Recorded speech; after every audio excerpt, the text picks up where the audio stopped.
quelques annonces. Aujourd'hui, dimanche, Inaldis, l'octave de Pâques, dimanche Quasimodo, donc il y a plusieurs noms.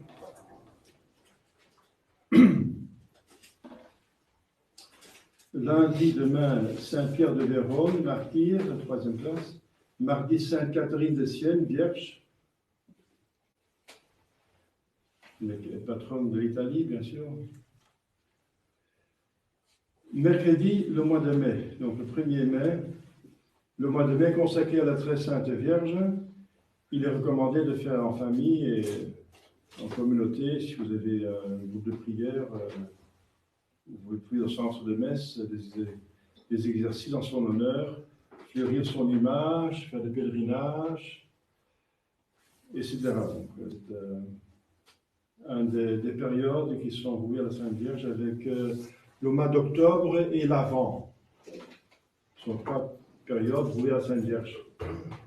Donc le mois de mai, le mois d'octobre, le mois du chapelet, et l'Avent qui nous porte Jésus, la Sainte Vierge qui nous donne Jésus à Noël.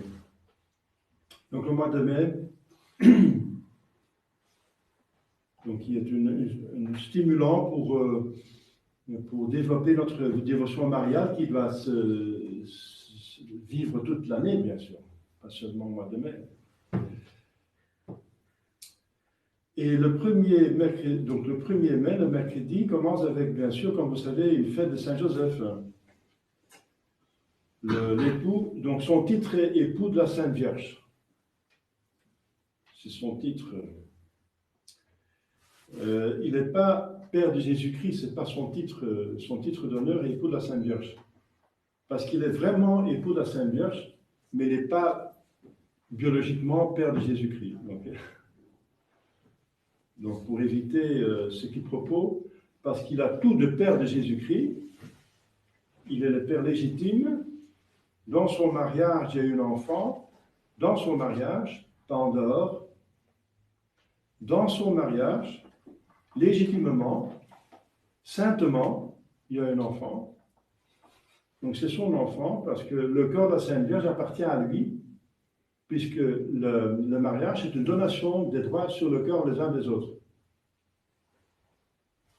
Donc ce corps de la Sainte Vierge lui appartenait par le contrat de mariage pour l'acte de procréation. Moi, il s'en a abstenu par un vœu, mais en tout cas, il avait un droit. Et ce corps qui lui appartient en droit, donc de cette façon-là, c'est lui qui a engendré un enfant, légitimement. Pas en trichant, c'est pas un enfant d'un autre homme, non. Les credos grecs disent vraiment sine semine hominis. Enfin, c'est en latin que je vous dis parce que le grec, vous ne comprenez pas du tout. Alors. Mais les premiers credos disent explicitement que Jésus est devenu donc homme, la Sainte Vierge Marie, mais sans semence humaine, sans semence d'un homme. Donc explicitement, c'est clair. Donc c'est pour ça qu'on évite de dire que Saint Joseph est père de Jésus, quoiqu'il est le père légitime de Jésus. Il a tout du père d'un enfant, sauf l'acte justement procréateur. Donc son titre d'honneur, c'est époux de la Sainte Vierge. Mais l'aspect dans lequel il est honoré, c'est artisan. Encore.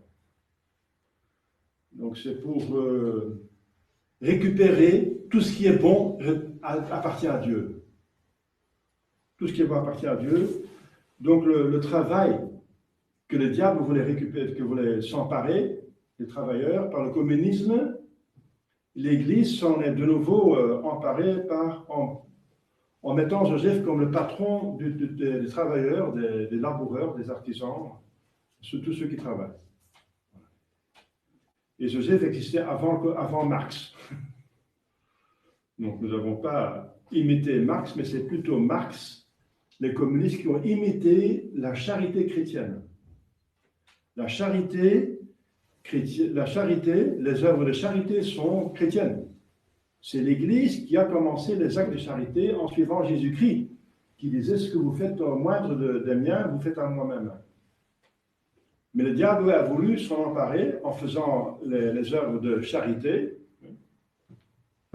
mais sans imposer la religion, les 10 commandements. Apparemment, mais il va imposer ses commandements à lui.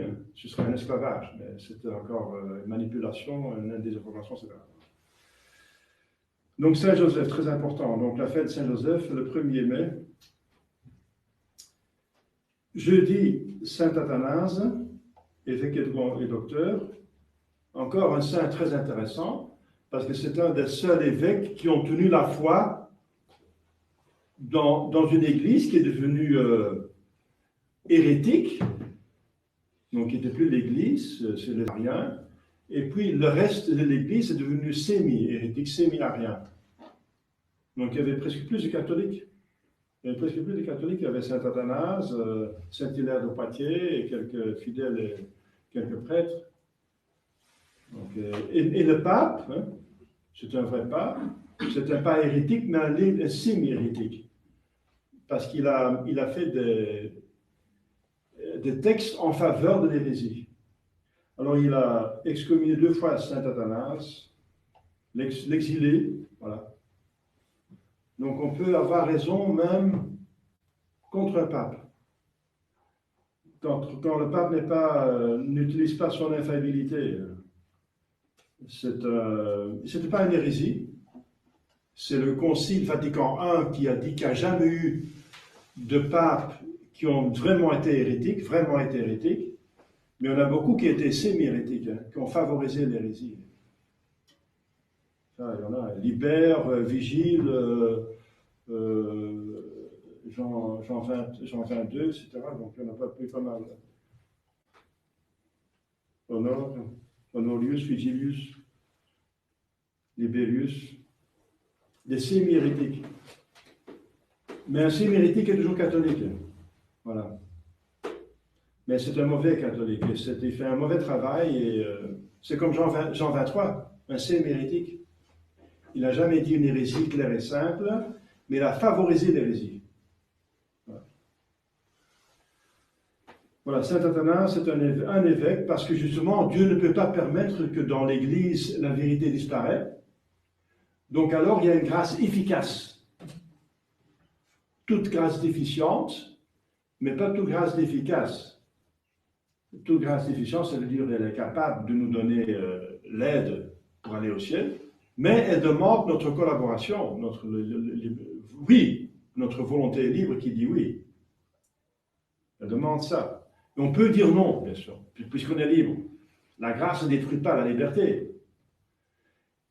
Et c'est pour ça qu'elle était efficiente et suffisante, mais pas toujours efficace. Une grâce efficace, c'est une grâce qui trouve un oui et qui vient au bout de son raison d'être. C'est-à-dire amener vers la sainteté. C'est une grâce efficace. Eh bien, dans l'Église, il y a une grâce efficace pour la faire survivre. Donc, si toute l'Église est hérétique ou semi-hérétique, il y a une grâce efficace parce que Dieu tient ses promesses. Alors, il a une grâce efficace pour qu'il y ait au moins 2 évêques, 2 témoins, parce que l'Ancien Testament dit le témoignage de 2 est vrai. Et Jésus va même utiliser ce texte. Il va dire j'ai 2 témoins, moi-même et ensuite mon Père. Ça veut dire Dieu même. Enfin, moi-même, ça veut dire il parle en tant qu'homme, ensuite il parle en tant que Dieu. Et le témoignage de Dieu, ça veut dire les miracles. Donc moi, je donne un témoignage et je le prouve par les miracles. Donc il y a 2 témoignages. Donc il dit 2 témoignages. Et parce qu'il fait allusion à l'Écriture sainte, l'Ancien Testament, que le témoignage de 2 est acceptable. Voilà. Saint Athanase et Saint Hilaire, il y avait 2 évêques qui encore rendaient témoignage de la vérité. Parce qu'il faut l'Église enseignante, bien sûr, pour la vérité dans l'Église. L'Église enseignante. Et ce sont les évêques. Voilà. Eh bien, Saint Athanase est un très bel exemple dans l'histoire de l'Église, au début de l'Église, dans le 4e, 5e siècle déjà, que voilà, l'Église entière était pratiquement hérétique ou semi-hérétique, des ariens ou des semi-ariens. On ne pas appelé les bons ariens, mais ce sont encore des bons ariens, tu vois. Ce sont encore un C à rien est encore bon à rien. Hein. Alors, deux évêques qui ont tenu la foi, évêque et docteur, le grand saint Athanase. Alors, on a reproché à Mons Lefebvre, tu te crois saint Athanase. Ouais, en tout cas, je dis la vérité, j'ai tout le témoignage de l'Église. Moi, c'était. Donc, c'est clair. Voilà. Mais c'est vrai qu'il y avait, après le concile, il n'y avait que deux évêques, encore, après le concile Vatican II, qui ont tenu toute la vérité, c'est en fait la vérité. Sur la papauté, mais ce n'est pas encore clair. Après, puisque Paul VI pourrait encore toujours se reprendre. Mais après l'hérésie de Paul VI et l'hérésie de Vatican II, tous ceux qui ont accepté Vatican II étaient donc hérétiques, tout simplement. Hérétiques, puisqu'ils ont accepté une hérésie. Je ne parle pas de formellement et matériellement, parce qu'alors, si alors on ne sort plus. Hein. Alors on peut considérer encore la plupart des orientaux schismatiques comme des hérétiques matériellement, mais pas formellement, puisqu'il y en a beaucoup qui ne savent pas de quoi il s'agit alors. Mais ils sont considérés quand même par l'Église comme schismatiques, hérétiques, mais peut-être qu'ils sont en état de grâce par leur ignorance crasse. Alors. Donc une ignorance invincible, je veux dire. Alors, voilà, donc encore deux évêques après le concile. Donc ce n'est pas la première fois que dans l'Église, il n'y a que deux évêques. C'était les années 60, après le concile. Deux évêques qui tenaient la vérité dans l'Église. Et tout le reste, c'était hérétique, hein, parce que c'était vraiment des hérésies au pluriel, le Vatican II. Bon, prions Saint Athanase, n'est-ce pas, pour tenir le coup, pour tenir la vérité, même si on est en petit nombre. C'est toujours le petit nombre, n'est-ce pas, qui scandalise. Je vais en parler tout de suite. Vendredi de la féerie, c'est le premier vendredi du mois, puisqu'il y a des problèmes pour venir au centre de messe. Vous habitez assez loin, alors on va faire un salut au Très Saint-Sacrement, ou du Saint-Sacrement, dimanche prochain. Samedi, premier samedi du mois, Sainte Monique, donc la mère de Saint Augustin, qui a obtenu par ses prières que son fils devient le plus grand père de l'Église. C'est elle qui a prié, qui a converti, ces prières qui ont converti Saint Augustin. Qui était assez grand, il témoigne lui-même, grand pécheur. Il a écrit un livre de ses confessions, des confessions. Dimanche prochain, deuxième dimanche après Pâques, le dimanche du bon pasteur. Alors, c'est jusqu'à dimanche prochain que ceux qui n'ont pas encore fait doivent encore tenir leur Pâques, c'est-à-dire une bonne confession et une communion obligatoire, au moins une fois par an. Voilà, donc tous ces saints, n'est-ce pas, dans le ciel qui sont nos aides, n'est-ce pas, qu'on a besoin. C'est important d'en dire un petit mot. C'est très bien d'avoir des livres, vous pouvez les trouver dans les bonnes maisons d'édition, comme Édition Saint-Rémy, où on donne un texte sur la vie du saint du jour ou d'un saint du jour, parce qu'il y a plusieurs saints le jour. C'est dans le martyrologe. Le martyrologe. L'éloge des martyrs, hein, le martyrologe, c'est le livre de tous les saints, canonisés, acceptés par l'Église. Mais on a plusieurs par jour, bien sûr.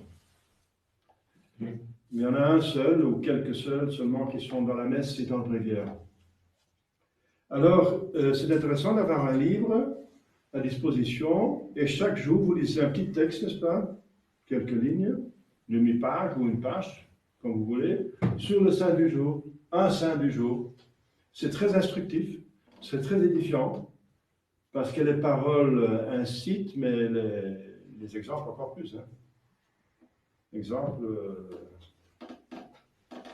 et on en a besoin. Et si on s'occupe des saints, ils s'occupent de nous.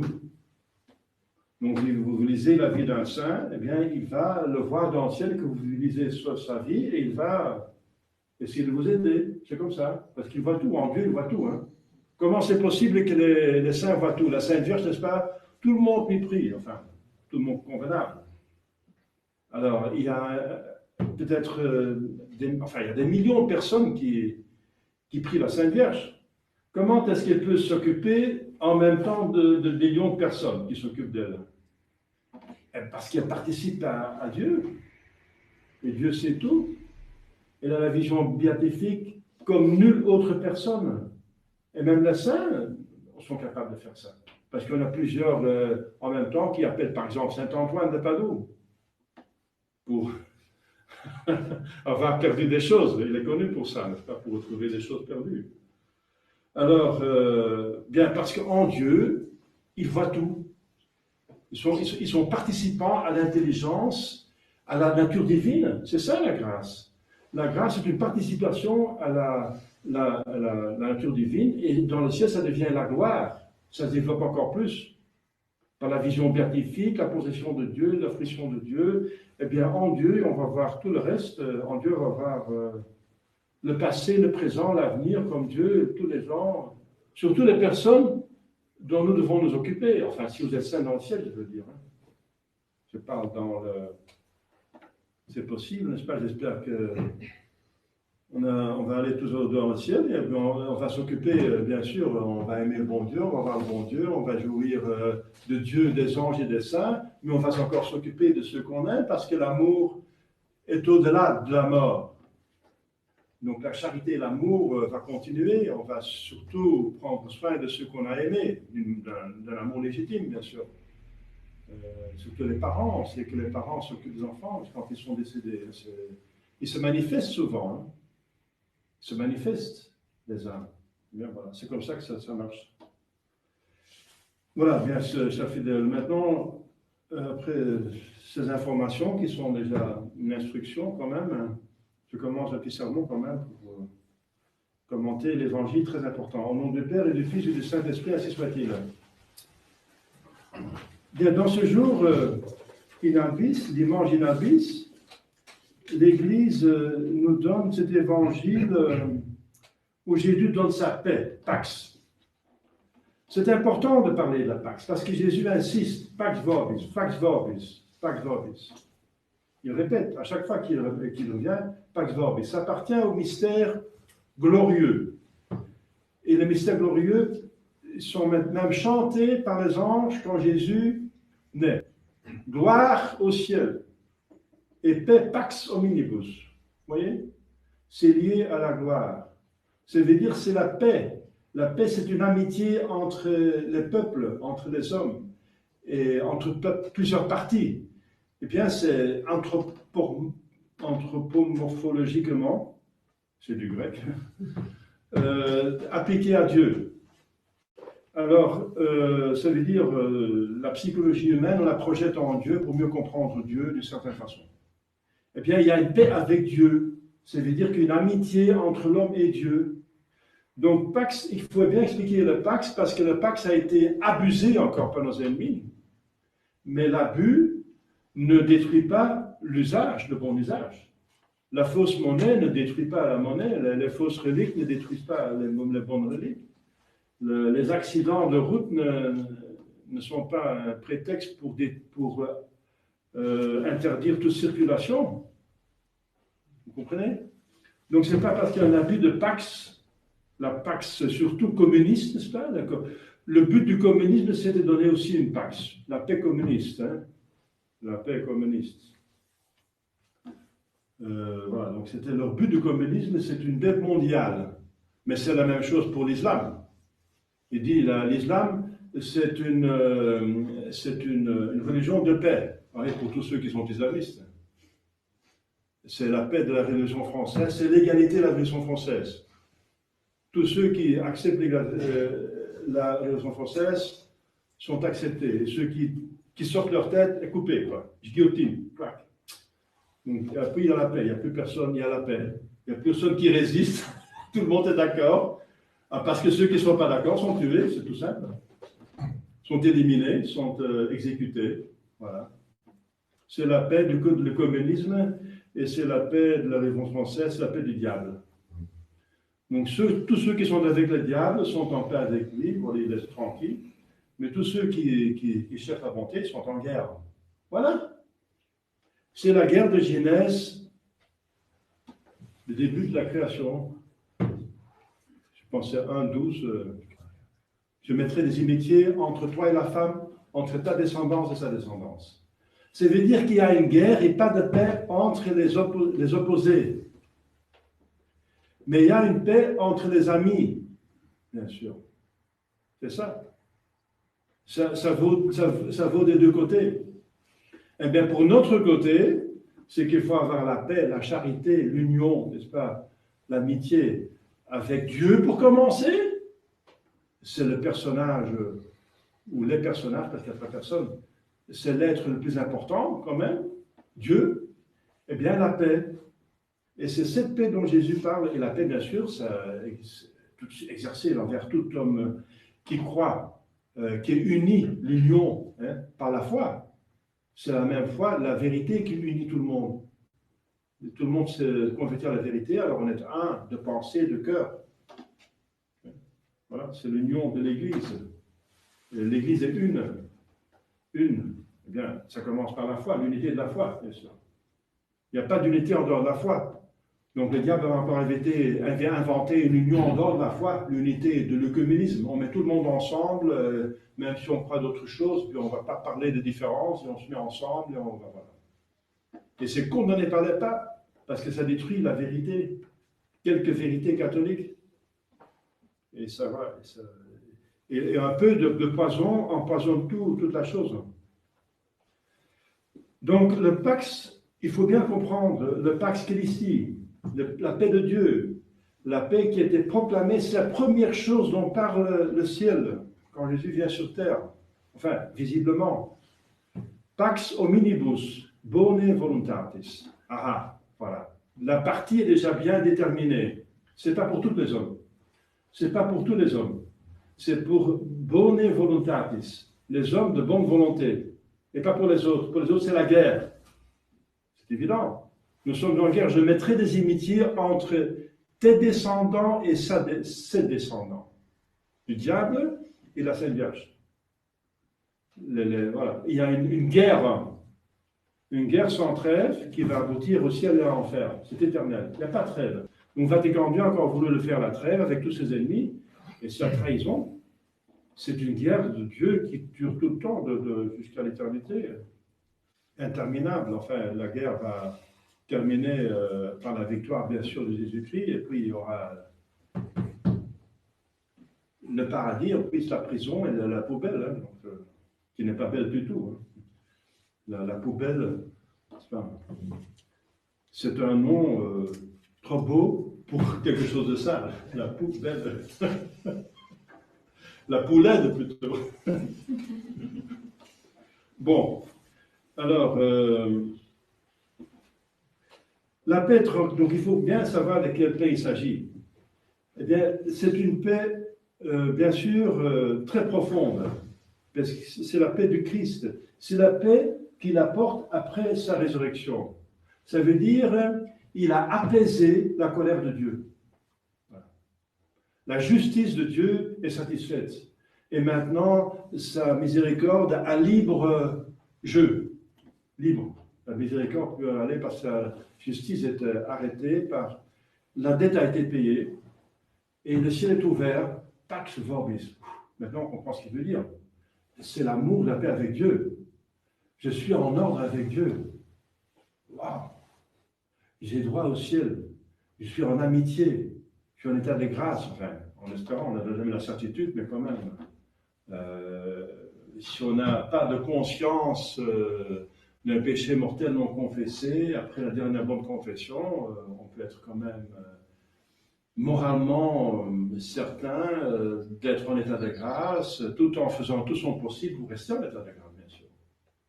La meilleure façon pour rester en état de grâce, c'est de faire tout son possible, de rester en état de grâce, et d'utiliser tous les moyens de grâce qui sont à votre disposition. C'est fondamental. Eh bien, c'est ça qui donne la paix, parce que dans cet évangile, Jésus parlait immédiatement aussi de la confession. Voilà, la confession. Si vous avez le malheur, n'est-ce pas, de perdre votre paix avec Dieu qui est donnée par le baptême de Pâques. À Pâques, les gens sont baptisés. C'est la première participation, n'est-ce pas, à cette paix, à cette grâce, cette gloire que Jésus, cette grâce et gloire que Jésus nous propose. Ça commence par le baptême et on est baptisé pour l'éternité. Hein, c'est une marque indélébile.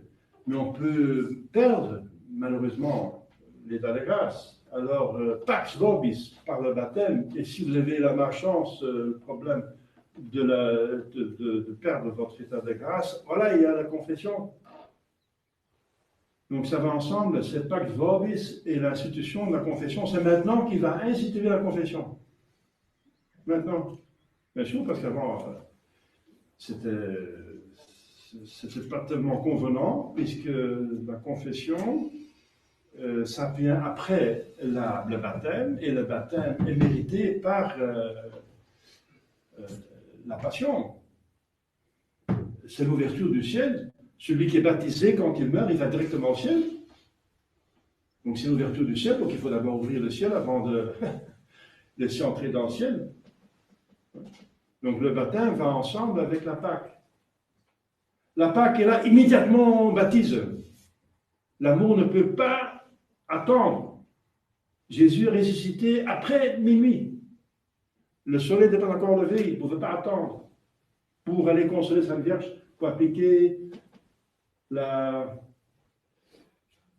déjà des grâces de consolation pour ceux qui ont et de continuer l'Église et l'amour urge. J'ai soif, il a dit sur la croix. J'ai soif de quoi? D'âme, bien sûr. Il est venu pour sauver les âmes. C'est ça son but. Eh bien, la paix. Donc, c'est cette paix qui est importante. Cette paix qui est donnée à l'âme. La paix entre l'homme et Dieu. C'est la Pax Christi. Pax. C'est la vraie Pax. Ce n'est pas la Pax du monde. La Pax des communistes, ce n'est pas les mouvements, n'est-ce pas, Pax Christi, les mouvements communistes qui sous la Mir en russe. Mir, c'est la paix. Hein. Mir, c'était le but du communisme. Le Mir dans le monde entier, ça veut dire le communisme imposé au monde entier, alors il n'y a plus de guerre. Comme l'islam. Une fois que tout le monde entier a accepté l'islam, alors il y a la paix. Voilà. C'est pour ça qu'ils osent dire que l'islam, c'est la religion de la paix. Voilà.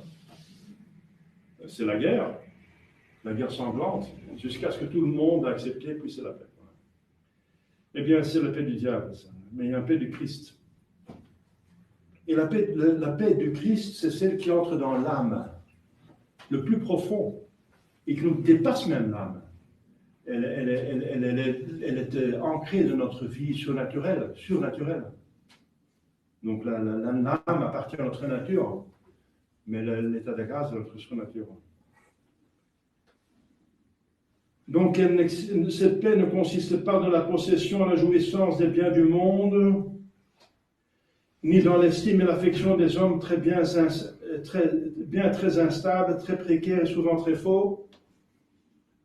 C'est pas la paix avec le monde. Hein, on appelle ça maintenant être politiquement correct. On a la paix avec le monde si on est politiquement correct. Voilà. Ça change de nom. Hein. D'abord c'était Mir, maintenant c'est politiquement correct. Etc. Après c'est être dhimmi. Alors si vous êtes dhimmi, vous êtes dans la paix avec la paix. Donc ça change de nom. C'est pas l'exemption des souffrances. Non, ce n'est pas le bouddhisme qui cherche à éviter toute croix, toute souffrance, c'est encore une illusion. Ce n'est pas la paix du bouddhisme. On est en Grèce seulement, c'est tout ce que le bouddhisme. Et on devient plante, la lotus. Ce n'est pas la paix, mais Jésus, justement, il a obtenu cette paix avec une souffrance extraordinaire. Ni dans un certain sommeil de mort et endurcissement de la conscience qui fait que le pécheur se complète dans le mal et semble y trouver son bonheur. Ça, c'est la paix du diable. Elle est morbide, n'est-ce pas? C'est l'horreur. Non, c'est la guerre avec Dieu. Ça. Alors, la vraie paix, c'est qui vient de Jésus-Christ. C'est la seule chose que nous devons désirer chercher, dit Saint Augustin. C'est la tranquillité de l'ordre. Tout est en ordre avec Dieu, avec ma conscience. Tout est en ordre. La paix, c'est la tranquillité de l'ordre. C'est une définition magnifique de Saint Augustin. Voilà. Cette paix est excellente et nous a été méritée et donnée si généreusement par Jésus-Christ. Saint Augustin encore dit la tranquillité de l'âme, la simplicité du cœur, le lien de l'amour. C'est en quelque sorte un avant-goût du paradis. Voilà, un avant-goût du paradis. Dans la paix avec Dieu, avec les saints, avec les anges, mais une paix qui est une amitié, c'est qu'il n'y a plus d'opposition entre nous et Dieu. On pense la même chose, on veut la même chose, on est unis. C'est l'union c'est une paix qui est la suite de l'amour, une charité. Foi espérant en charité, et ça cause la paix. Voilà. Alors, elle nous met dans la disposition de plaire à Dieu, d'agir en tout par amour pour lui. Pas d'opposition. La paix, c'est pas d'opposition. Elle met de notre âme des sentiments de bonté, de miséricorde, de patience envers le prochain, une sainte disposition à aimer, à l'aimer, à le supporter, à lui pardonner, à lui rendre service, par amour de Dieu. Pour avoir la paix avec Dieu qui demande ça. Aimez même vos ennemis, dit Jésus. Elle nous inspire une vraie et sincère humilité, un grand mépris de nous-mêmes, un détachement parfait de tout, de telle sorte qu'il n'y a plus en nous de désirs vains et inutiles. Notre âme n'est plus soucieuse que de servir et d'aimer Dieu, et de vivre d'une manière digne de lui, de mériter le ciel. Les béatitudes de l'Évangile se réalisent dans les âmes qui jouissent de cette paix de Dieu. Beati pacifici. Bienheureux les paisibles. Mais dans cette... ça ne veut dire pas les amorphes, hein, mais ça veut dire que ceux qui ont tout, qui veulent donner tout pour avoir la paix avec Dieu, pour faire sa volonté. Alors la manière d'obtenir, c'est de la demander sans cesse. C'est une grâce, une faveur. Jésus la donne, donc c'est une grâce, c'est un don. Puis abhorrer et fuir tout péché, toute occasion de péché, et de même tout ce qui peut déplaire de Dieu. Observer fidèlement tous les commandements de Dieu et de l'Église, plutôt mourir que de les violer. Je dis souvent, vous n'avez pas à tuer quelqu'un que vous aimez, hein. Votre père, votre mère, votre enfant, votre frère et soeur, votre famille. Eh bien, il faut avoir la même disposition de ne pas tuer votre âme, la vie sur les traits de votre âme. Parce que c'est pire. Si vous tuez quelqu'un, il peut aller encore en ciel s'il est un tas de grâce. Mais si vous tuez votre vie surnaturelle, vous ne pouvez plus aller au ciel, mais en enfer. Donc, avoir la paix avec un péché mortel, c'est pire que de tuer les gens que vous aimez. Il n'y a pas question. Il n'y a pas question. Il faut faire cette même disposition envers tout péché mortel. Voilà. C'est ça la réalité. C'est ça la réalité. Tout le reste, c'est du gna-gna-gna, c'est du oui mais alors. Oui mais. Le oui mais amène à l'enfer. Hein. Remarquez encore que cette paix s'accroît et devient de plus en plus parfaite et délicieuse à proportion que l'âme est plus fidèle, car c'est un fruit du Saint-Esprit. Alors je vais perdre ça et ça et ça, les jouissances des créatures, oui, mais vous allez avoir une jouissance de créateur, et ça dépasse tout. Faites confiance, vous allez voir. Voilà, donc, n'ayons aucune tâche désordonnée pour aucune créature, même pas pour nos parents et nos amis. Ces attaches troublent toujours le cœur et sont une source de soucis et de chagrin. L'imitation de Jésus-Christ dit « Mon Dieu, je vous aime plus que moi-même, que je n'aime que pour vous, et que j'aime en vous tous ceux qui vous aiment véritablement. » Voilà, chers fidèles, ne soyons pas trop sensibles à ce que l'on peut dire et penser de nous. C'est vraiment très grand obstacle. Ne nous embarrassons pas les esprits des choses, des affaires et des personnes dont nous ne sommes pas chargés par devoir. Occupons-nous de la chose nécessaire, c'est ma sanctification. Ayons une confiance inaltérable en la divine providence, dans tous nos dangers, dans tous nos besoins spirituels et temporels. Et enfin, veillons à nous tenir toujours dans l'état d'âme et de conscience où nous voudrons être pour mourir, au moment de la mort. Voilà, chers fidèles, remercions Jésus et Marie de nous avoir mérité et rapporté la vraie paix. Veillons bien sur notre cœur et sur toute notre conduite pour ne point mettre de l'obstacle à cette paix divine et pour ne plus la perdre. Au nom du Père et du Fils et du Saint-Esprit, ainsi soit-il.